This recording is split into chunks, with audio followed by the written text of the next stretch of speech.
Qüestió, en aquest cas, de declaracions del representant d'Esquerra Republicana a l'Ajuntament de Vilafranca, que considera que a Vilafranca no es pot permetre despeses com la pista de gel, que qualifica d'inútils. El regidor republicà Pep Calar, acompanyat de membres del seu equip, ha convocat els mitjans de comunicació davant mateix de la pista de gel per criticar que l'Ajuntament doni suport a aquest equipament.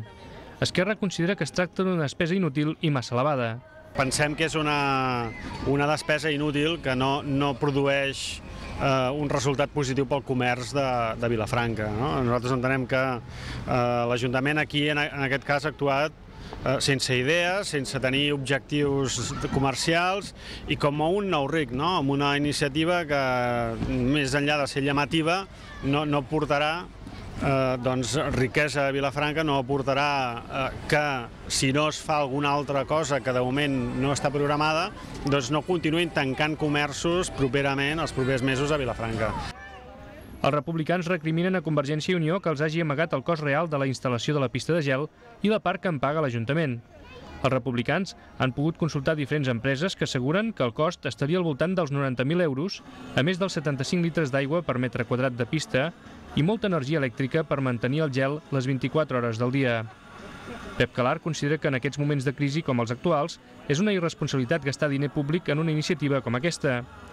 També recorden que l'única xifra que s'ha donat a conèixer és la subvenció de la Generalitat, una aportació que consideren frívola si es té en compte que la Generalitat té un deute amb l'Ajuntament de Vilafranca per diferents conceptes, entre els quals hi ha els serveis socials, que suma més de 7 milions d'euros.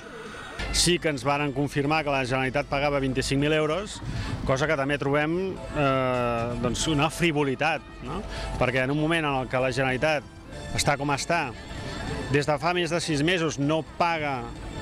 deutes que té amb l'Ajuntament de Vilafranca, que sumen més de 7 milions d'euros entre les partides, n'hi ha diverses, n'hi ha de serveis socials, per tant coses que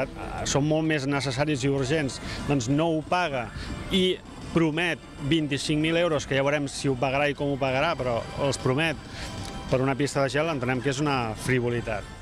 Esquerra Republicana continua reclamant accions més concretes i de fons en l'anunciat Pla d'Excel·lència Comercial que ajudin tot l'any als comerciants de tota la vila.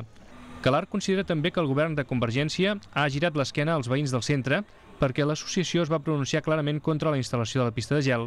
i va proposar alternatives com una pista sintètica. Per tot plegat, els republicans consideren que Convergència i Unió demostra desorientació i manca d'idees per potenciar el comerç.